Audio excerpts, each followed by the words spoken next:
Hello, hello. Welcome back. Thank you so much for joining us. As always, we appreciate your time. We know you have lots of options. We are glad that you choose us from time to time. Please like and subscribe. Do all the things that came at the beginning of this. For those of you on Rumble and YouTube, I don't do the pre-show stuff. So please like, subscribe, share it with your friends. Make sure that this word is getting out there. What we are trying to do here at Healthy Perspectives is help. That's what we're trying to do. We want to try to make a difference in a positive way. And today it's going to be about the State of the Union. Now, I know I am not a political podcast by nature, but to take on social cultural issues, it is very important that we not be naive here at Healthy Perspectives. We, of course, will give it a real good old-fashioned therapeutic lens to look through. So you're going to get therapeutic content here that my hope is helps you see through some of this political nuanced like communication stuff, because what we want to do is make a difference. And if you learn to be more attentive to your own issues, your own biases, your own stuff, and how to hear the message that people are delivering in a way that's effective and healthy, then we think that that's a big win for our country, for you as individuals, and for us, being helpers trying to make a difference. So little bias disclaimer. I want to give you a heads up. I'm not going to have a ton of bias on this today.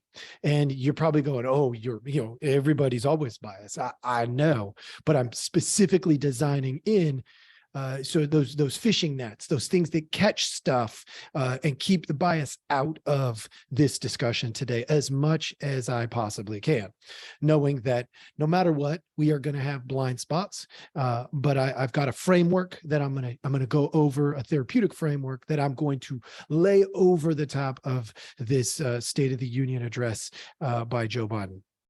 So at the time of this recording, I want to give you some background as to what I've done to prevent bias. And again, it's imperfect, but it is very good first steps. One, I have only watched the State of the Union. I have not watched any highlights that other people have cut out. I have not gone onto social media and looked around for any of that content. Matter of fact, it was pretty tough this morning to make sure that I maintain as little bias as possible.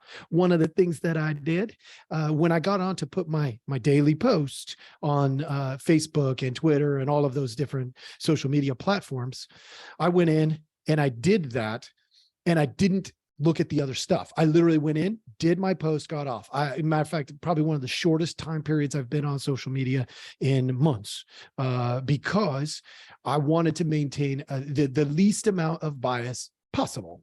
And, as soon as I see one of those, I don't know, I'm sure they're out there, memes, or one of those, so-and-so commenting on the State of the Union address. Once I see that, then I have some of that bias in me. Now, that doesn't equate for all of the bias that I had previously, right? But in this particular situation, I'm digesting it as it is, not as somebody else has decided I ought to see it. So yes, I still have, things from my own history going back that could slant this potentially, but I'm even going to take some steps to account for that. So keep that in mind. I have only seen the speech, and that is it. I haven't seen any of the aftermath. I did not watch, the rebuttal that apparently there is. I went to YouTube and watched the CNBC version. And from the beginning to the end, I hit stop and prepared for this recording. So that's where I am. My goal here is to look at this presentation through the lens of the counseling framework. So what that means is I'm sort of taking this sort of strange view where I am putting myself in the seat of the counselor, because that's what I do for a living. And that's, the training and background that I have. And I am taking not Joe Biden, but the message as though it is coming from an entity. So you could say this is a message from Joe Biden, the Democrats, like whatever you want there. But I'm looking at at it. So I'm parting the Joe Biden, the human, from Joe Biden, the representative of the United States, as the president, so that I can see them separately. Right. So like what it does is it helps me to be less biased towards Joe Biden, the person, because of his philosophical, takes, his message and all of that stuff. So I can still see the whole person of the individual of Joe Biden and President Biden, as a person. And I can then separate out going, okay, this is a political message. And I want to look at that uniquely. Okay. So that's what I'm doing. Now I default. Now there's all these different theories, and what I've actually started to do, and I had to pause because I need to get ready for clients. But what I'm starting to do is put together a framework that I can post, and you can have access to it. I'm gonna put it up on my website. Hopefully today. We'll see how much time I have. I've got an awful busy day, so it might not get up until tomorrow or Friday. But that framework is going to outline some theoretical approaches and different kinds, so that you can go in and get more informed. What a lot of people don't understand without going to graduate school and spending thousands of hours doing training on theory and approaches is that there are a plethora of options when it comes to theory, like a bunch of them. And they have, I think it's six different categories. Got your humanistic, cognitive, behavioral, not to be mistaken as the same. You hear cognitive behavioral, but that's a combination of the two. Is psychoanalytic. There's these different categories, systemic. And what we want to do is take a look at the human being sitting in front of us, in this case, the politician sitting in front of us, and break it down based on a specific framework. Because what that allows us to do is then identify the puzzle pieces as accurately as we can based on a sound theoretical approach. That doesn't mean we see everything. You've heard me tell the story about the 3 blind people approaching an elephant. We're going to miss stuff. No matter what approach we take, we will miss stuff. There is a reality to that. And if we do it well, we're going to miss less. We're going to provide more insight. As my sign, if you're watching on Rumble, says, healthy perspectives. That's what we want. We want healthy perspectives. And so as we break it down based on theory, that's a good step. All right. And practice is another step. We'll get into that a little bit. My theoretical approach, empathy. That means I got to come in with an open mind to see the world as if I'm the other person. In other words, in this situation, I broke it down into 2 categories. I need to see the world as if I am Joe Biden. I can never be Joe Biden, but I want to try to attempt to see it as if I'm him. I want to also attempt to see the world as if I'm a Democrat president of the United States. I've never been the Democrat president of the United States. So another impossibility, but empathy, we get credit for effort. So I'm going to empathize with those 2 very important perspectives. Then unconditional positive regard. Unconditional positive regard means acceptance as you are. That doesn't mean I agree with you. That doesn't mean I like what you have to say, but it's a separation of the person from the problem. All right. Now, the United States is very complex, as is the man, Joe Biden. And so by attributing unconditional positive regard, it allows me to be non-judgmental. It's not me, like, that doesn't mean I won't have my own opinions, thoughts, ideas. And, there are going to be times where I'm going to be like, yeah, dude's wrong. I mean, it just is what it is. But there's other times where, because of that open-mindedness, non-judgmental stance, I'm going to be able to see more clearly at times the things that influence and affect the message. And so I will attempt to do that. All right. I'm not going to break down his speech, just so you know. I'm giving you framework. That's the therapeutic approach that I'm giving you today. I'm using this speech as a way of helping you see what that leads to and how that conversation might go in a therapeutic session. Okay. If we're attempting to do a good job and show care and respect. And that comes to the next part, relationships. We know that 80+% of all success in therapy, all of it, is based on the client's perception of the relationship being a good, healthy, respectful, safe relationship.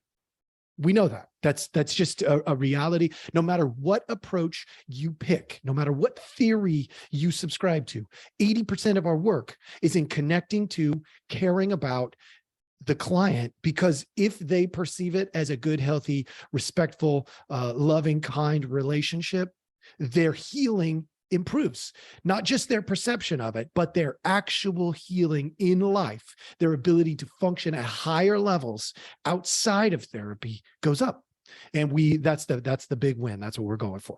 So relationships, as you know, we've gone over this before: trust, truth, effective communication, love. There's components to relationships that are just required. You got to have them. If I don't care about a client, then I can only fake it for so long. I can try, but if I don't care, I don't care. And that client deserves somebody different, because I just can't get there. I can't get there. Thank goodness, I'm so grateful for this. That rarely happens to me. I can't actually think about the last time that occurred, but it can occur, and it has occurred, where something in their life has interfered with my ability to care as deeply as I need to affect change in a positive way. So they get referred. And then I look for congruence and incongruence. Now, let me break those down a slightly different way. Those who've been with me, congruence and incongruence. I'm not going to get into that. Unconditional positive regard is the biological and psychological. I accept you as you are, human side. Okay. I accept you as you are, Democratic president, not a Republican president, but a Democratic president. That's the biological and psychological makeup of this presentation, this State of the Union address. The relationship is the social and cultural. All right. And then the congruence and incongruence is the bedrock, the moral, the spiritual, in that category. So you also may hear therapists say something like biological, psychological, sociological, cultural, and spiritual. And the reason that we say that is because those are aspects of the individual that need attention. We cannot ignore any one of those. Well, let's say they say, I'm not religious in any way. Okay. Are you spiritual in any way? Because a lot of people who say they're not religious say they're spiritual. What if they say, like my biology is just absolutely impeccable. I have a perfect brain. I had a client tell me that not too long ago. I have a perfect brain. I know because they scanned the thing and they told me I have a perfect brain. Now, I don't even know what that means, because I've never seen a perfect brain, like I've never seen the perfect heart, because the perfect heart has scars. Right. So, what does it mean? I don't know. But then we in all of these categories, we challenge, we don't accept the reality they present as though it is the only reality. We accept them as a whole person, but we challenge their ideas, their thoughts, their feelings, their concepts, because through that challenging process, growth can occur, insight can occur. If we affirm them straight up from the beginning, we can actually harm them as therapists. So we don't want to do that. I don't want to take Joe Biden, the person who made this presentation, at perfect face value, because that is an injustice to our relationship. Now, I don't really actually have a relationship with the guy, but that would be an injustice. That would be unfair to him to not keep my mind, my heart, my system open to the ideas that he's presenting, but also the skeptical nature of, like, is it right? Is it good? Is it healthy? What scale are you using?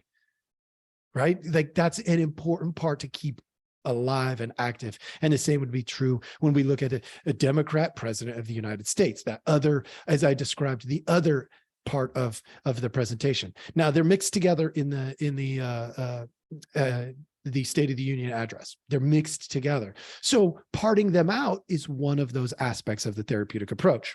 And I look for congruence and incongruence. Where does this fit? and it's accurate based on what I know and I see, and based on him, his history, his present, his hopes and fears for tomorrow. Where is it accurate or inaccurate? And so looking at that from a skeptical lens is actually a therapeutically good approach. We don't want to just accept it as it is. We want to push back appropriately, not saying, oh, he's lying about everything. He's just a bad, bad man, and a bad, bad president, or a good, good man and a good, good president. Like, those would be my biases getting in the way if I did either one of those. I start with, okay, what is he saying as a man and as a Democrat president of the United States? What does he say? Tease those apart a little bit. Okay. So, I'm gonna shift, okay. So I'm gonna tease one more thing apart real quick before I go. If I were writing a note on the speech after the speech, there's two things that I would highlight as interesting. I would go through and do a normal, post-session assessment, in which I haven't put that out there so that y'all can see it. I might think about doing that too. But there is this framework that I use where I talk about mood, affect, emotion. I talk about body language, stuff like that. And we really, as therapists, we're really looking at a lot of things. And I see this thing all the time. I've got a pretty detailed one that I've put together that helps me pick up on things like, were they chewing their fingernails? Were they more fidgety than usual, less fidgety than usual? Did they have any strange tics? Right? We all have different, like, nuanced tics of sorts. And, we want to be paying attention to those. But in his address, there were two things that really stuck out as significant, because they're different than a lot of the addresses I've seen in the past. Now, there's a lot of similarities, identifying a bunch of people in the crowd.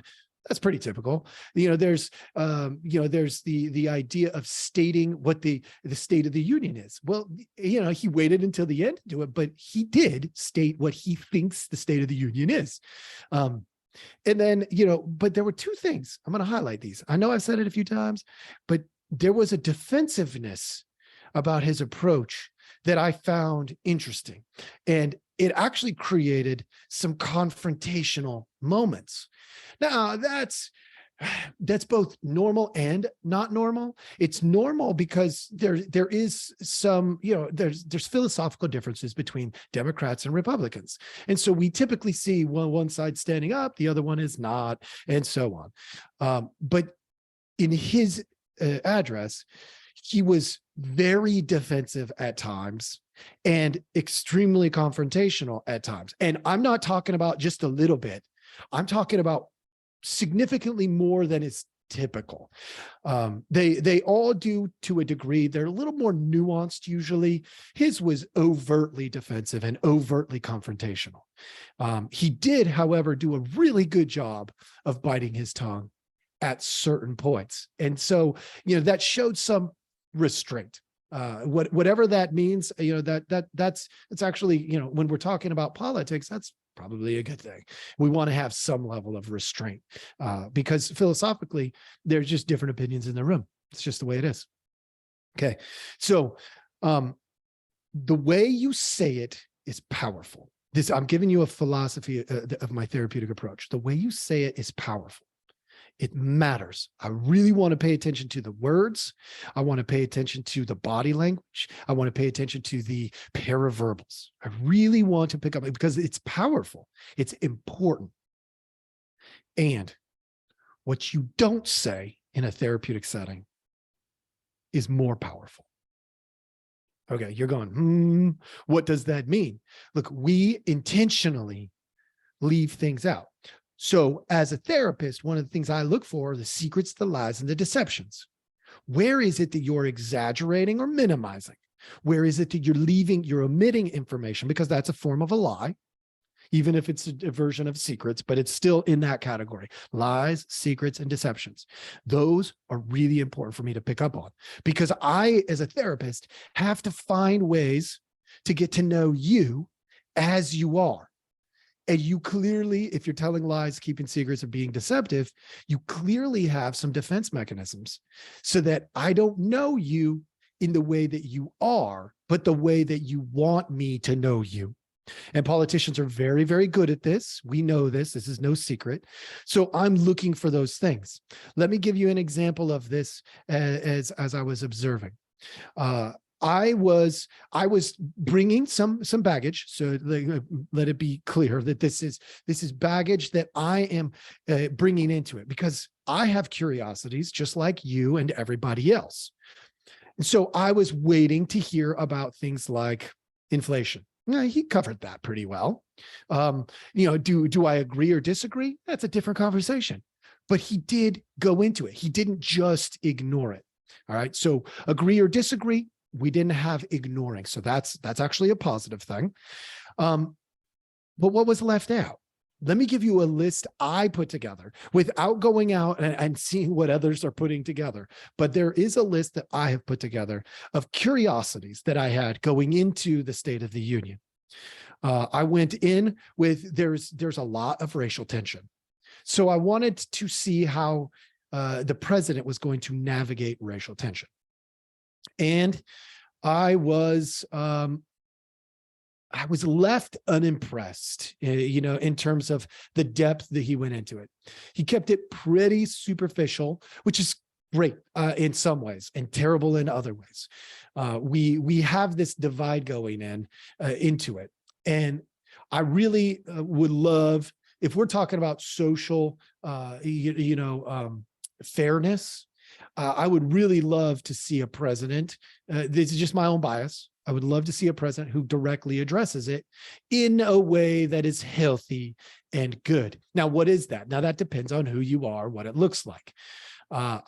He did address some aspects of it pretty directly. He had Tyree Nichols' parents there addressing that. But that was he was focusing more on the police side of it. That's a thing. We want to address that, but that wasn't what I was kind of thinking we might get with a strong stance, because racial divide, it can go any direction. Somebody in the politic arena has got to stand up like a grown-up and say, racism, no matter where it's flowing, is bad and unhealthy, period.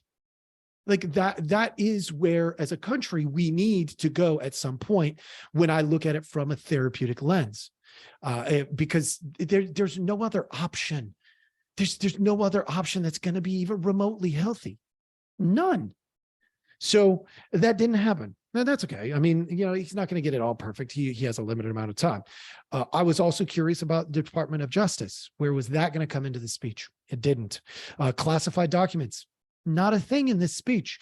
The omittance, the idea of just ignoring it causes me a little bit of concern, because what is the client not saying? What are they hiding? Secrets, lies, and deceptions. How about the job losses that are coming this year? I'm hearing a lot of news about job losses happening right now. Layoffs occurring in bigger organizations. How about the value of the dollar on the global market? Like, he addressed inflation here in the United States and making products here in the United States. I'm glad to hear some of that stuff.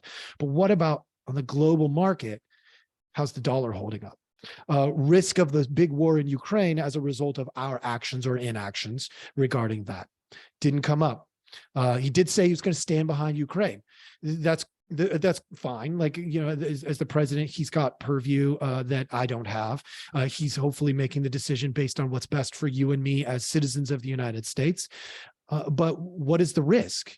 Give us some level of like, hey, it's a 50-50 chance, or, hey, I think it's about 80% chance this is gonna die itself down and we're gonna be fine and no big deal. Then I move on to technology contained in the balloon. This one I was waiting for too. And this is the last one I'm going to bring up for today. But I kind of thought that there might be some conversation about the technology in the balloon or the intent of the balloon. Like, what was it for? Because it potentially causes major issues for us. And so what I wanted to leave you is this framework that I came up with. This actually, I didn't come up with it. Let's be real. I have studied and adopted different aspects of frameworks, whether it's, the humanistic view or the systemic view. And I came up with this framework for assessing, right? Because then the next step is to diagnose and treat. Well, I can't diagnose accurately if I can't assess accuracy. And so this is a framework for which I start from. This is not a complete entire thing, but it's a framework to start from. And now that I have started from this framework and I have this open-minded idea in my head of what's going on, and including some of the questions that I still have, now I can go out and look at the left stuff and the right stuff and the independent stuff and the extreme and the middle of the road. And I can start looking at what others are thinking and seeing about this too. And what I ultimately hope to do, as I would hope you might do as well, is put together the framework so that I can see as much of the elephant as possible and within reason, knowing that I'm always going to have blind spots, just like you will always have blind spots, just like President Biden has blind spots, just like all the Democrats have blind spots, all the Republicans have blind spots, and put as much of the elephant together as I can, as I'm blindly, grasping at what is this thing? What is this thing, this State of the Union? All right. That's a complicated process, but it's really important that we partake like this. I appreciate you joining me. Go to my website and see if you can find the document. I'll try to get it posted in the next day or so, so that you can have this some of this framework. I'll go into a little bit more detail, but take a look and let me know let me know what you think. Always, I love feedback. Thank you so much, and have a great day.